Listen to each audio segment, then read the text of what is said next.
Bro, so it's Tuesday, March 22nd. I got about an inch of powder on me just from that short lift ride.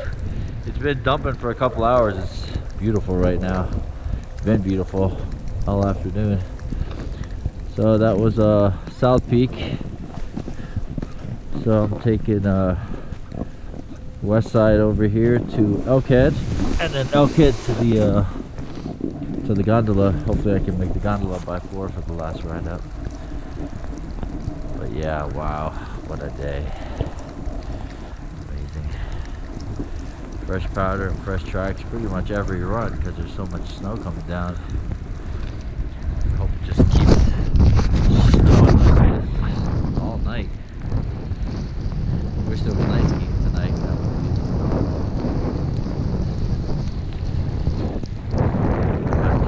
be beautiful.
GoPro, stop recording.